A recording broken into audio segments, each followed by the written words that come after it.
Good morning, everyone. I'm Kevin Allen, joined by my usual broadcast partner, former NHL defenseman Tom Laidlaw, played 11 seasons for the New York Rangers and Los Angeles Kings. This is the Laidlaw and Allen Report.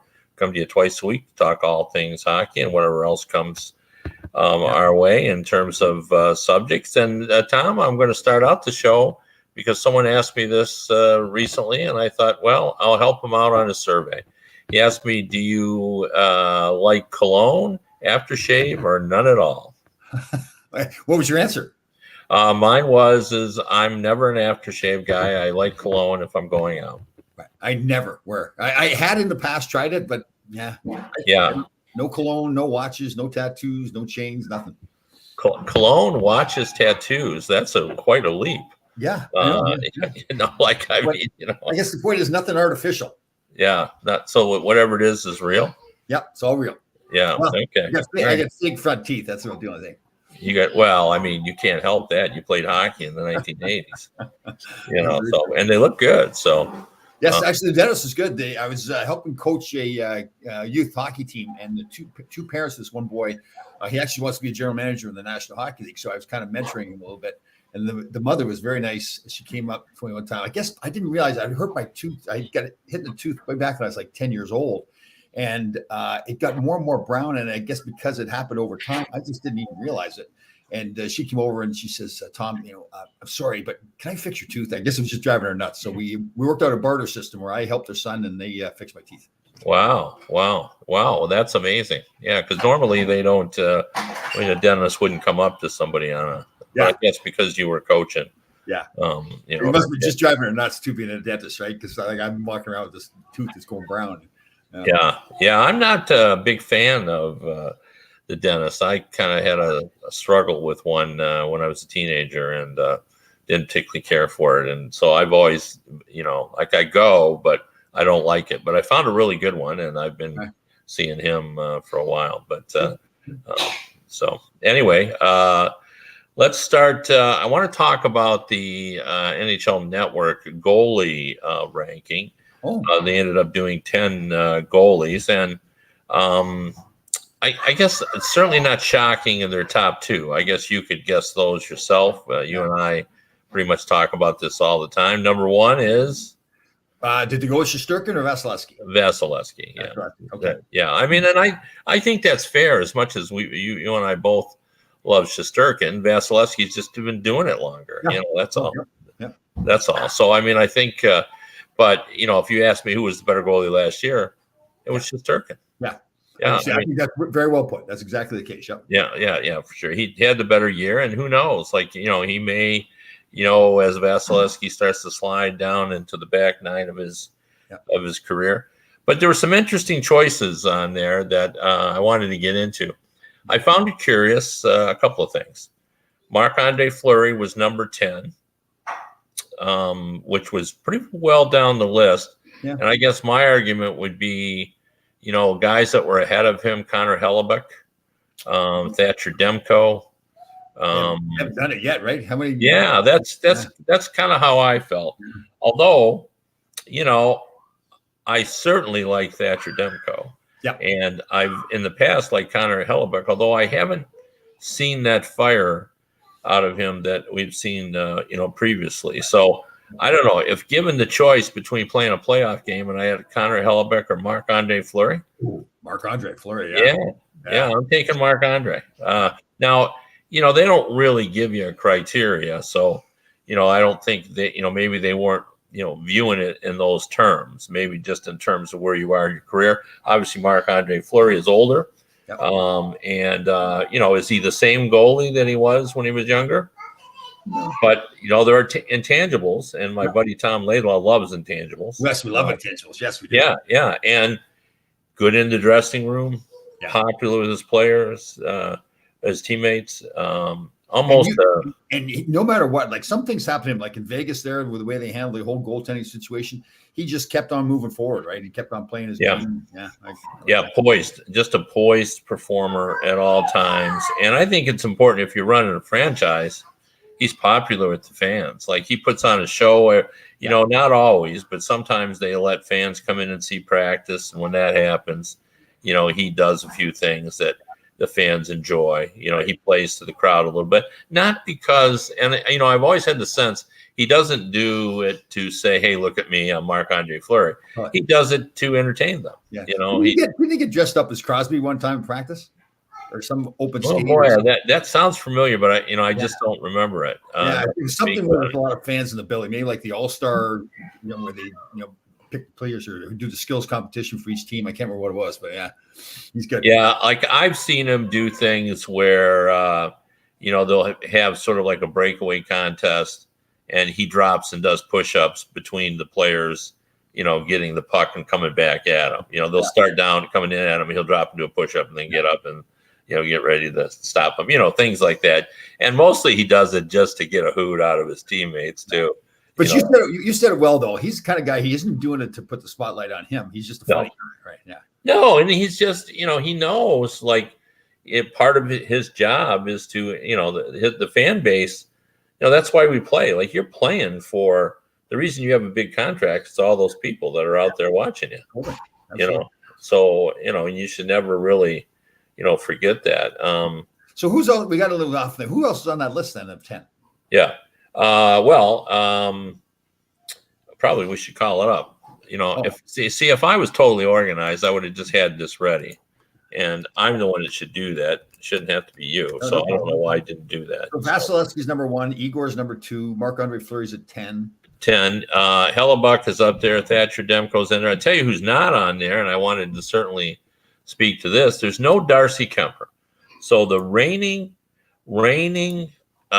Stanley Cup winning goalie, who's now in Washington, didn't make the list of top 10 goalies. So, doesn't that fly in the face of the fact that you got to have excellent goaltending?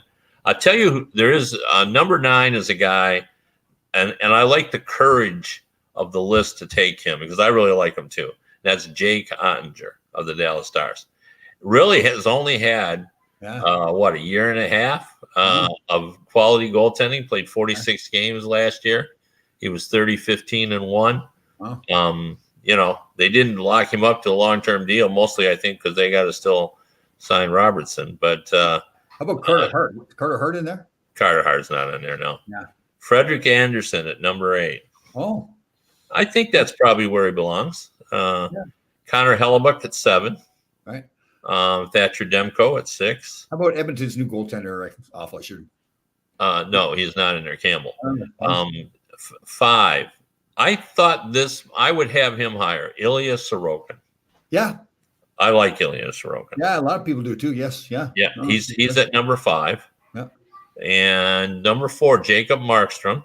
Oh. I thought Sorokin was better than him this year. But, but he does have a pretty big body of work too, though, right? Markstrom for his time in Vancouver there and everything. Yeah. But here's the thing. We always discount what these guys do from Europe before they get over here.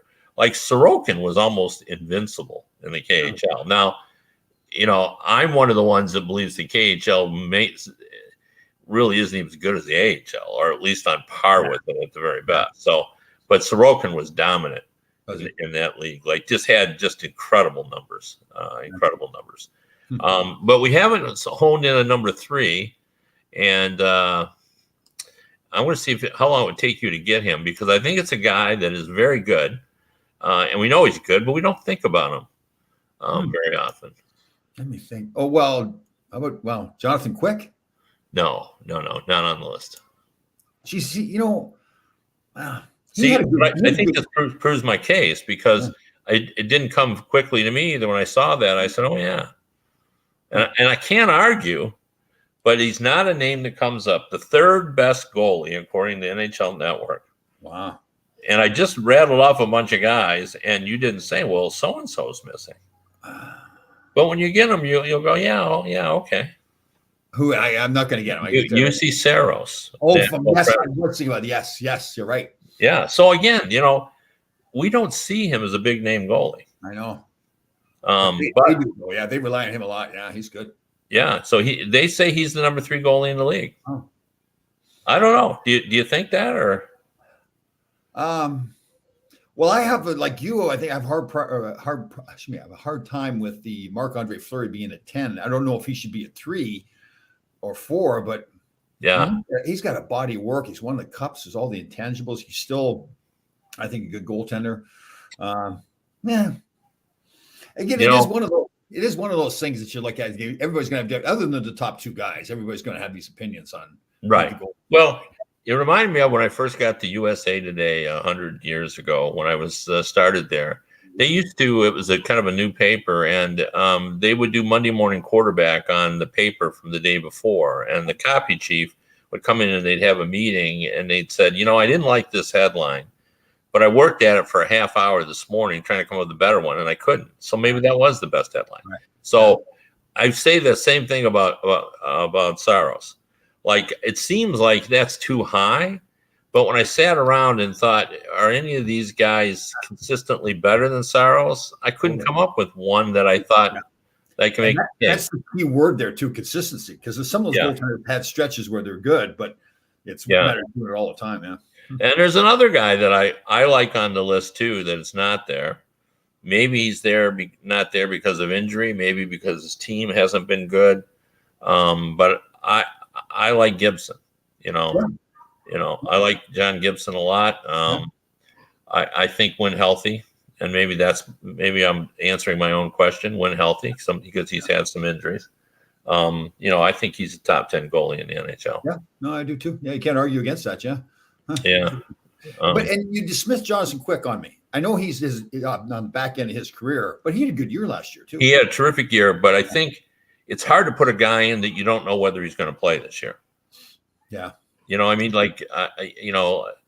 plan last year. The young kid that got there for him to take over. Yeah, from Alaska, who now I'm suffering from the that happens. Sometimers disease. Sometimes I forget names. So it's like my teeth. I got summer teeth, like some are there, some aren't, right? Yeah, exactly. Yeah. Quick did have an exceptional year last year, but my take is this isn't about what they did last year. So I think it's about where they are in their career and so forth. So I'm less bothered by that. I was looking on NHL online today and I saw this. Dan Shakty, that former linesman, passed away. Yeah, young man actually in his 50s. 54, same age as me. So I looked it up, but I thought he was working when I was playing. He started in 1982, so I remember him. He was a good guy. Yeah, very good. Hey, jumping around a little bit, you mentioned the KHL. Sergei Fedorov is coaching over there at Ska. Did you say Ska, CSKA? Is that how you say it? Ska? Right, yeah. Moscow. So they were in overtime. He pulled his goaltender. Really? And they scored, yeah. So the question is, that's pretty creative, right? I mean, would a team ever do that? I guess if you've already got 1 point over here, right? Going into the overtime. I guess if you really, that's interesting. That's fun. I think we would hang that coach here in the NHL. Yeah. Well, but they scored. Scott scored to win. Yeah. So even so.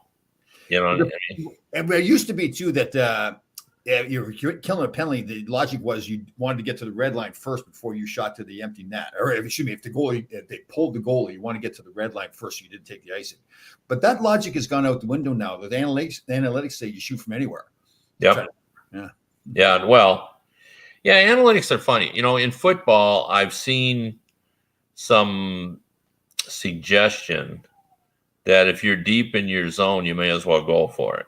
That analytics prove that, like if you're on your 15-yard line, because you're going to punt, you're going to give them great field position anyway, that kind of thing. Yeah.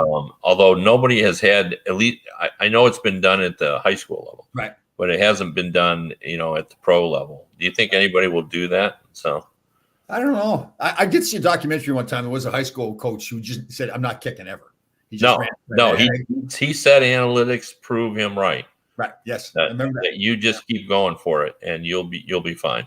Yeah. So. Well, the analytics has become a bigger and bigger thing now. More people that fought it before are more accepting it. Maybe not that you go all in with analytics, but you use it as one of your tools to analyze the game.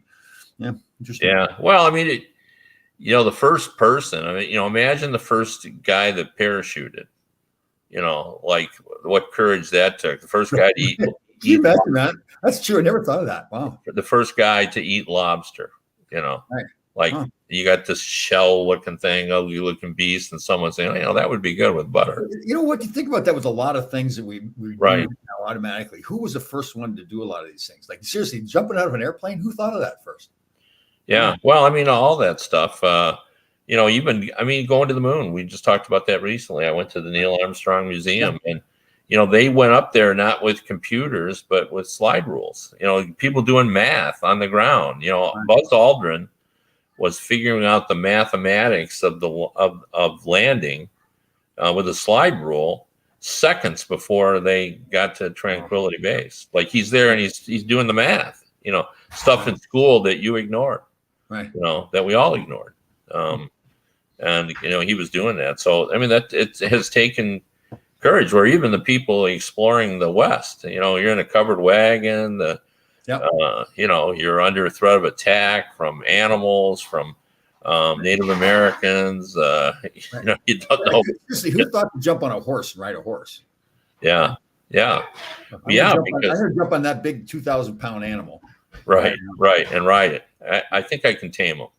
Yeah, I think if I ride them enough and put a saddle on them. Who thought of that? Yeah, I mean, it's the first person to do anything. Susan Brooks here. I read that in the NHL, if you pull the goalie in OT and lose, you don't get that is true. Oh, you lose the point that you've already gained. Oh, yeah. Really? Yeah. Why would they do that? I thought that's pretty exciting. Pull the goalie. Yeah. Or maybe that's the reason, because they figured that people pull the goalie all the time. So. Yeah. Interesting. Well, Susan's on it again. Wow. Yeah.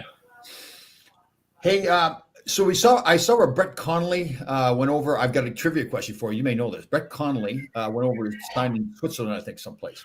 So who drafted him? Who and where did he get drafted out of junior? Tampa Bay Lightning? Yes. Steve Yzerman. Steve Yzerman, very nice. Wow, that's good. You got that one. The reason I bring that up is there's a lot of controversy. Well, not a lot of controversy, but there's some question whether Steve should take him. He only played like 10 games that year, his draft year, because he was hurt. But his scouts saw him before and thought he was good enough, and they convinced Steve to take him. So I think ever since then, Steve has not relied on his scouts for the first round. I was thinking about our conversation the other day where you were talking about that the first round. Yeah, the first round belongs to Steve Yzerman. And, for those of you who don't know, his last 4 picks have been Sider, Lucas Raymond, Simon Edmondson, and now Marco Kasper. And Marco Kasper is out of the gate quickly in the Swedish Hockey League. Scored a game-winning goal in his first game. Doing what you would expect a Steve Yzerman first-round pick to do. So. Just with Sider alone, for the criticism he took, the player he turned out to be, it's like, okay, well, they've already assigned Simon Edmondson the number 3. Right. Do you think if they didn't think he was going to stick, that he would get number 3, or would he be sitting there? I didn't know that. I remember my rookie training camp when I came in. I had a good training camp, and they handed me number 2. I wore number 2 in college, so they gave me number 2. And the guy that gave it to me, Joe Bucchino, was I can't remember his role, assistant GM, whatever it was. And he was like, he kind of gave me like you earned this. So, man, it was right. Well, Edmondson hasn't even have a training camp. He's got number 3. So yeah, he's got number 3. He's not got number 86 or 43 or something like that. All right, Susan's showing off here now. I looked it up. She's been honest, all right. She says acknowledged she looked up Jeremy Swayman is goalie. What about Alaska? He's the goalie from Alaska that is with the Kings, right? No, Swayman is with the Bruins. The kid from Alaska is it's Peterson. What the heck's his name? That's terrible. Don't let yourself get old, folks. Stay young. Just stay young. So, Hey, did you see Kirby Dach sign with Montreal? Yeah, I want to get into that a little bit, but Kings goalie. Peterson. I think it's Peterson. I want to ask you a question. Yeah, Cal Peterson. That's why. Yeah, that's the other goalie. But they thought he was going to start last year, and it didn't happen. So, and he's not from Alaska. I was totally wrong on that. He's from Iowa. Oh, so, Iowa, Alaska. Well, it's a little off. Yeah. I got a question for you, a little bit off hockey. Right. Maybe it's a little bit of a touchy question, but being a reporter, so I looked up, Dan Shackey, and I was just interested in what happened to him. And there's no report yet of what did happen to him. Do you think the public has a right to know what happens to somebody when they die? No, The cause of death? I don't personally. It's what I've always said too about. I think when you, it's implied when you become an athlete that your injuries should be made public. I mean, you make your money off playing the game, and in order to make your money, fans have to enter the building. So I think they have the right to know, what kind of injury, so they can make decisions on whether to, maybe they only go for the game for, let's just use Sidney Crosby. Maybe they're huge Sidney Crosby, and I think they have a right to know, well, maybe I want to sell my tickets because he's going to be out 3 weeks. Right. But if you have an illness, well, how is that any different than the HIPAA laws, which prevents people from spreading your medical information? So yeah, I mean, as a reporter, I'm going to always try to get it, but I don't feel you're obligated. Right. I mean, like a family loses somebody, and then people are calling them up wanting to know how he died so they can report it. Well, yeah, and I've written obits, many times in my career, and oftentimes the family wants to talk about the person, because they want to celebrate their lives and they want them to be remembered. So it's those situations aren't as bad as you think they are, because they're sad, but they want to just like everyone who's ever been to a funeral, sometimes you sit around and talk about, what the guy was like and funny stories about the person and so forth. Well, that's what I've experienced in writing obits, but it's not always the case. I mean, when there's been, situations where they don't want to talk about it, it's, there have been, I've had to do a suicide and, they didn't want to talk about that. And see, that's kind of where I was going with the suicide thing, where, I mean, that's something that, I mean, I get you're not embarrassed by it, but I mean, especially there's children involved, it's a parent and all those things.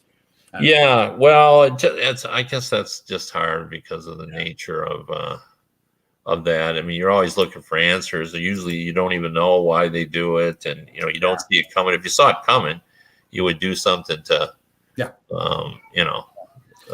Kirby Doc. So 4 years, $13.5 million, a $3.36 million cap hit. Do you think that was kind of late? Isn't he better than that? Well, I don't know. I mean, I wrote yesterday that, before you can say whether that is a good contract or a bad contract, I think you got to decide whether he's a number 2 center or a number 3 center. Yeah. So if you think he's a number 2, then maybe it is light. Yeah. If you think he's a number 3, then, that's probably a good contract for him. And, very true. I mean, although even number 3s now are getting $3+ million. So, Wow. So, I mean, it's a tough call. I don't think we know where Kirby is in his career yet. Right. I think it's fair to say that he hasn't developed as quickly as people had hoped. I think, I was thinking about this the other day. I'd get your take on this. I was just reading about, I can't remember which MLB player it was, but I was looking at it. It was to be frank, it was about fantasy baseball. I play in a lot of fantasy baseball leagues, and I was looking at how old he was, and he didn't start till 25, and he's 29 years old, and he's only played 4 years. And I was thinking, if you're a top baseball player, you make a lot more money than a top hockey player, no doubt about that. Good starting pitchers are getting north of 20 million. Big hitters are getting this. Julio Rodriguez, the Seattle Mariners, just signed.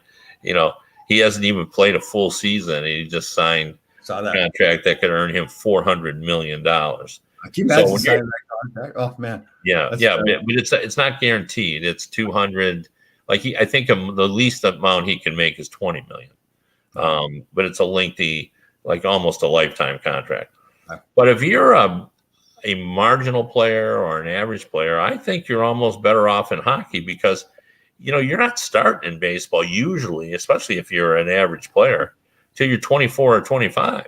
Yeah, very true. And in hockey, not some get to start at 18, but they're usually stars. But a lot of guys are in the league by 21. Yep. So you're playing an extra 4 years. The startup salary for hockey players, entry level, is $1 million now, and it's not $1 million in Major League Baseball. Do they not have something that high, or do they not have a minimum? No, they don't. They have. I think they're paying guys $500,000 and $600,000. I mean, I could be wrong on that, but Well, good example is that is Aaron Judge right here at the Yankees, right? Because the debate is because he's older, he spent 2 more years in college. I think it was 2 or 3 more years in college. He's now he wants that long-term deal, and the concern is he'll be, I think 40 years old if they give him the contract he wants at the end of the contract. So, yeah, that's true. Although I do believe that JT Miller will be 37 or 38 when his contract. I'm looking up minimum wage. Yeah, minimum wage is $563,000 in baseball. Yeah. Oh wow, that's interesting. So, yeah, so I don't know. I mean, I think if you're an average player, you're better off in baseball, or but if you're a great player, baseball pays a lot more. You know we admire Susan too. She's intelligent. She just will not quit either. Looked it up. Phoenix Copley is a goalie with the Kings from North Pole, Alaska. Oh. That's funny. Yeah. But Cal Peterson was the guy that I was thinking about, because he was the guy they thought. But I appreciate that. So I knew there was a goalie from Alaska and LA. I just didn't have the right one. But I was pretty unique too. So I didn't realize this. Brandon Dubinsky was from Alaska as well. Yeah. I didn't know that. Huh. I wonder if he'll come back to the Ranger. He's living out there in Columbus. I don't know if he'd come back to the Ranger organization, or if they, not that they wouldn't want him. I don't know if that's what he wants to do in his life, but interesting. Yeah, that I would guess he's not going to end up in Philadelphia. Oh. Brandon Dubinsky? Yeah. Why?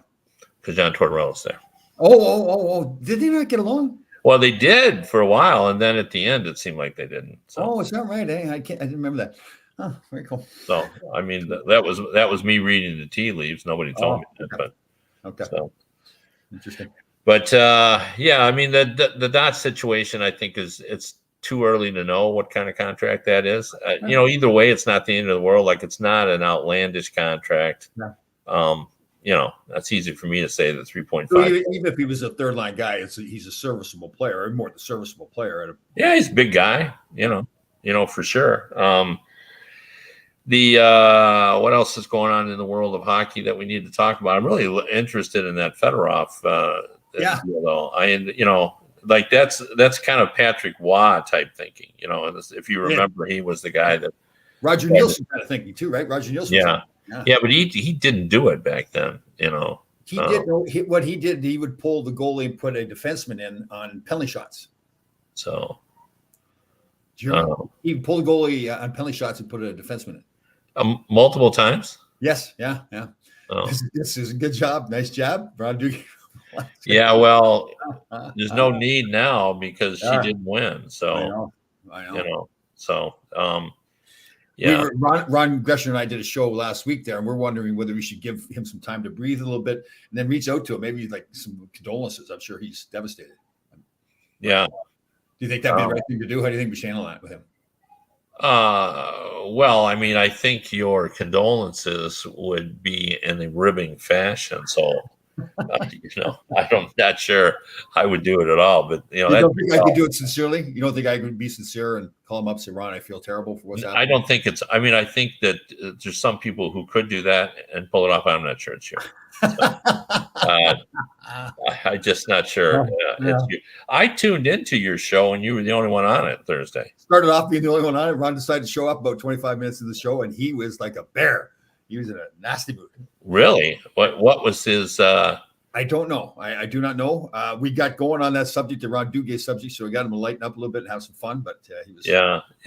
What particular angered the bear? I don't know what it was. I really don't know. Okay.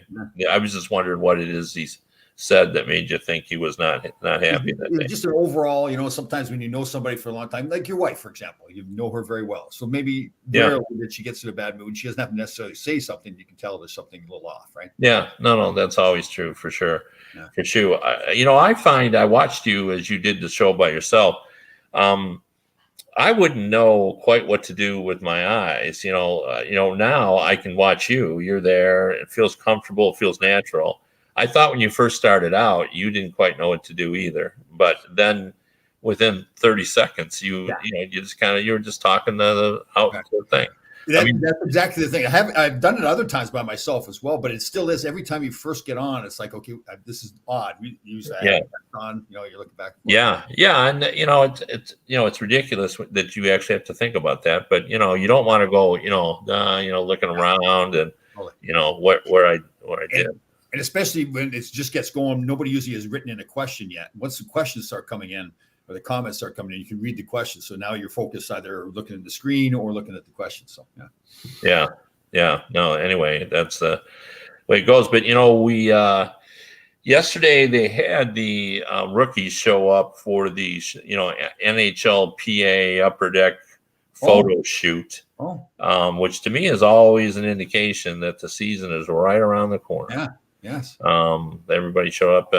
I was mentioning Simon Edmondson. He was there wearing his number 3 Red Wings jersey, which I thought was kind of interesting because that's the first time he's worn it. And so they've made a statement or something that he is number 3 on the team. Is that how they've sent out? It's really kind of become a big deal with people.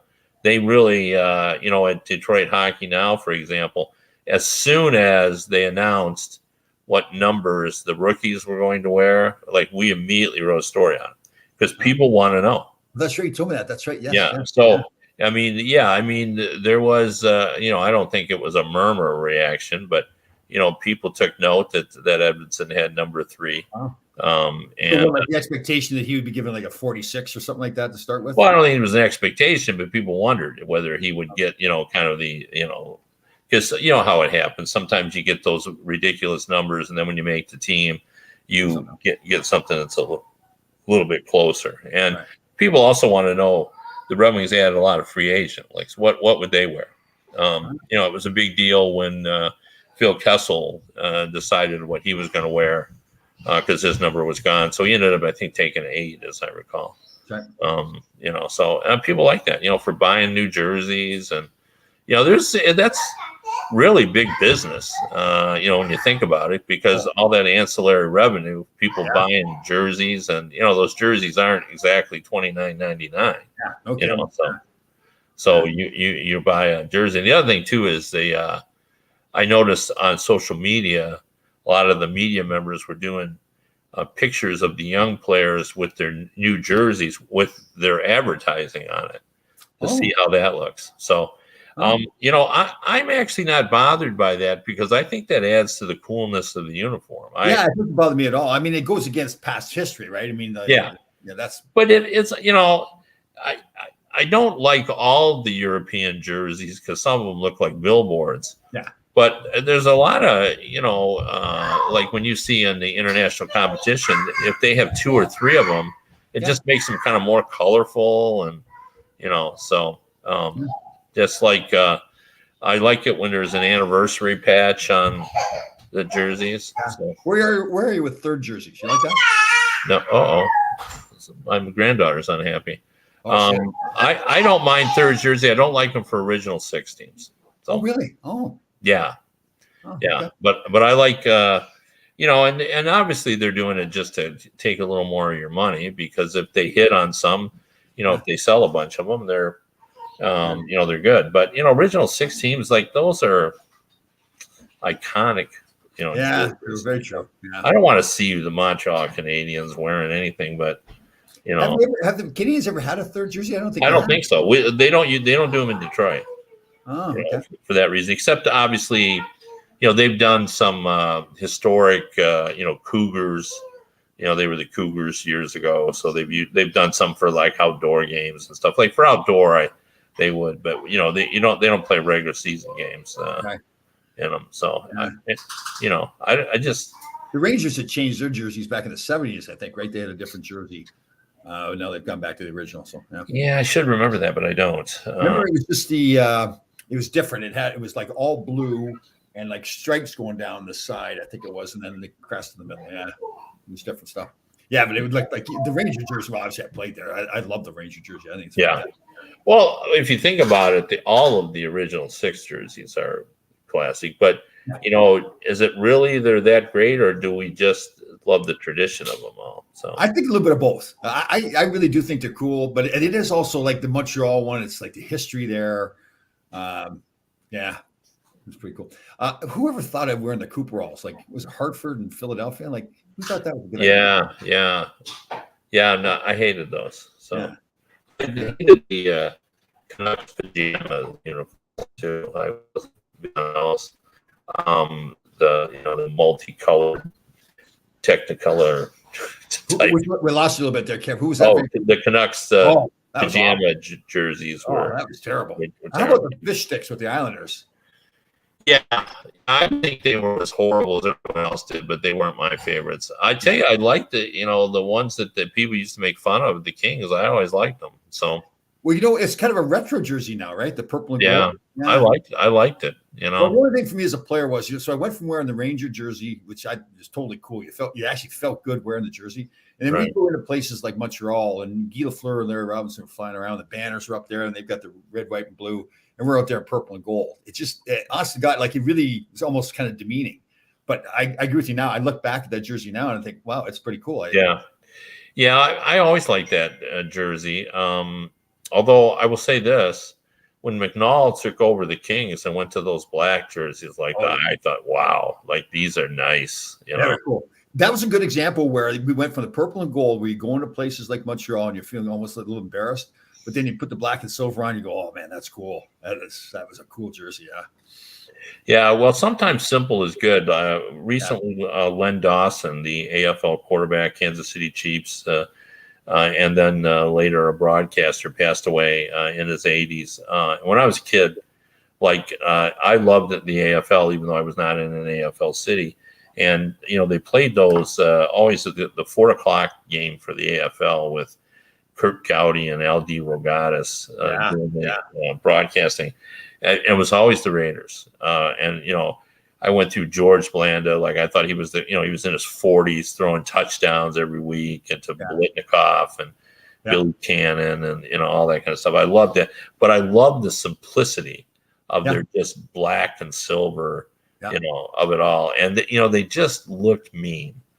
When they wore that jersey. They looked like villains, Remember the old Dallas Cowboys with Roger Staubach with the hat and the suit and everything like that, and their jerseys too? Like, they looked like really professional. I thought, like, that was and the stars were big on their shoulders.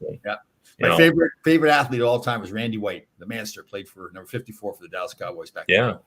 Randy White. Before that, they had Chuck Howley, if you remember him, Bob Lilly.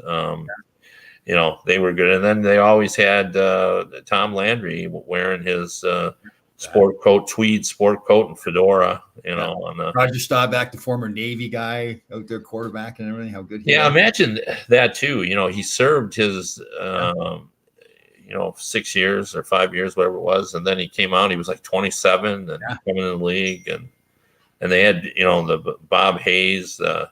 That's when I think Bob Hayes was the one athlete that sort of cemented in my mind the value of speed in any athletic endeavor.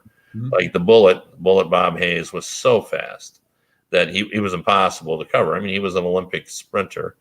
That's right. I remember that. Yes, that's right. Yeah. Yeah. And he was fast. So we're on the subject of uniform. So Susan brings up the Yankee pinstripes and the Dodger blue. What's your favorite favorite uniform from any sport? Boy, that's I'd actually have to think about that a while. I'm trying to think of some of the basketball ones. Like, remember, basketball's different though too, right? Because there's really not much of a uniform.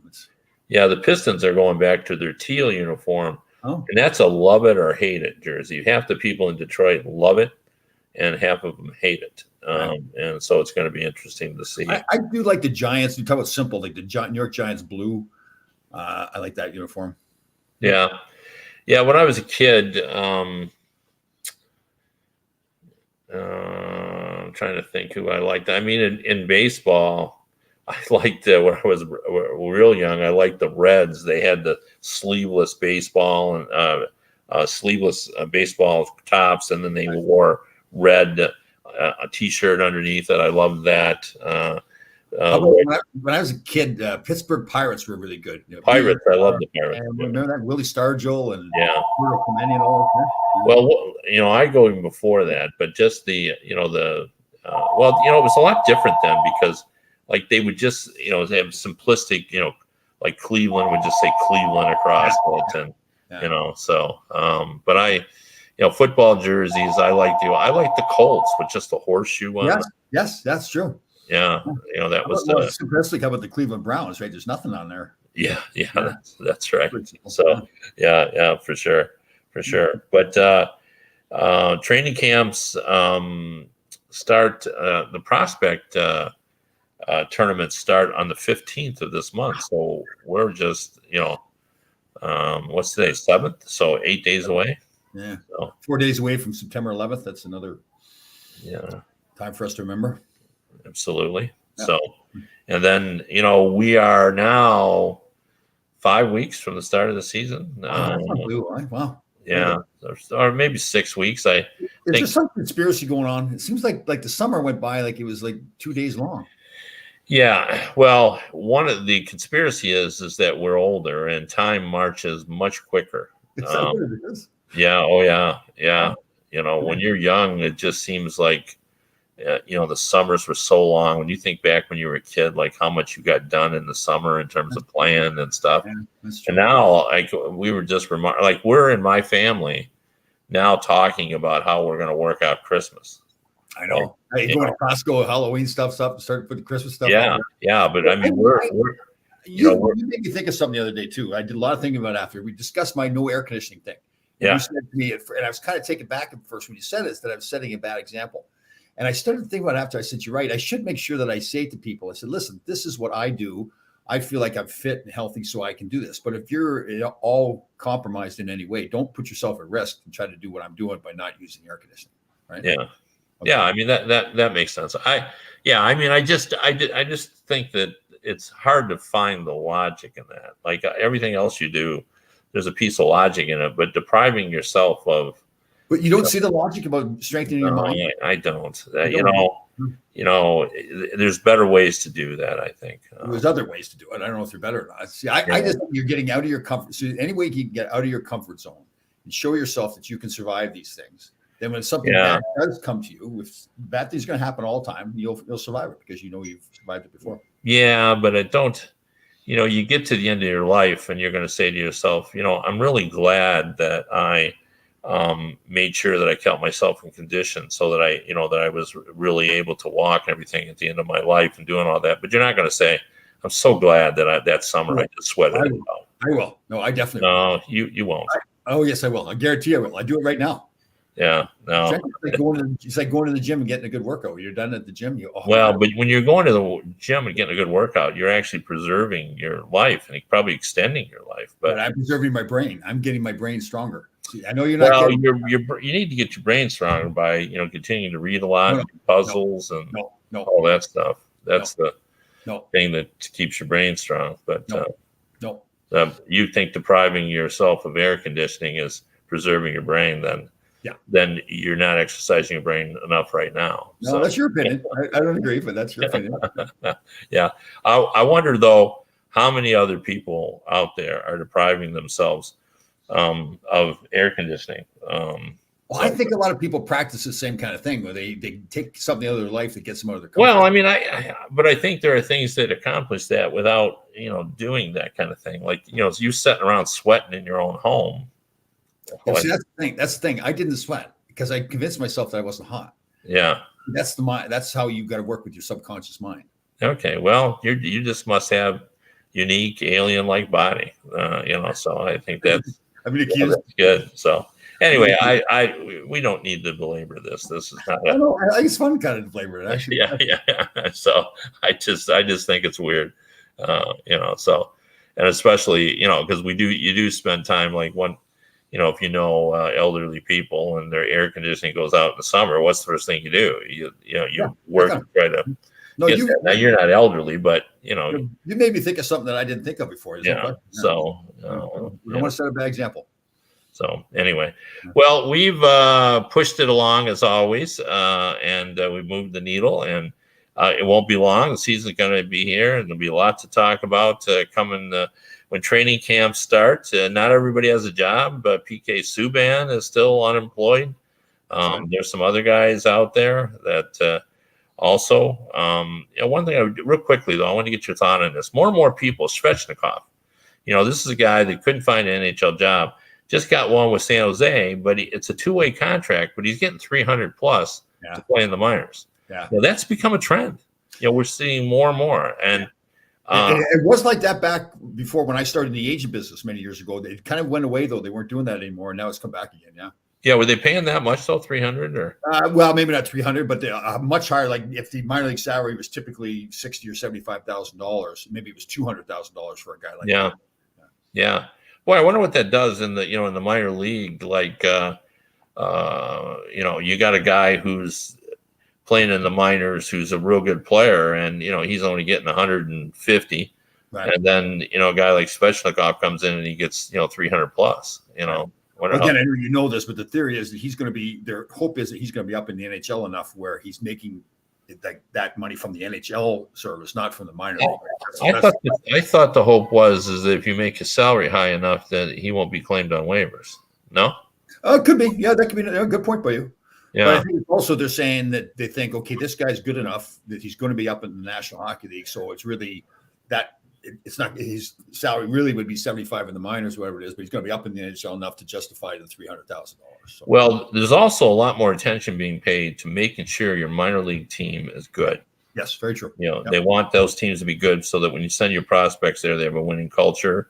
That's the Laidlaw theory, which I subscribe to. I think he's absolutely right on that. And you mentioned Steve Yzerman is really big into that now, right? Absolutely. So the Red Wings do have some players making $300,000. Yeah, that's the thing. That's one of those things I think separates good GMs from GMs that are kind of average. That they put the thought into that kind of stuff. That they want to build that winning reputation or winning culture there. So yeah. Anyway, if you want to read me, I'm at DetroitHockeyNow.com. Also, HockeyBuzz.com. And if you'd like to listen to the radio version of this show again, you can go to radio.co at 365 Sports. Everybody have a great weekend. We'll see you on Monday.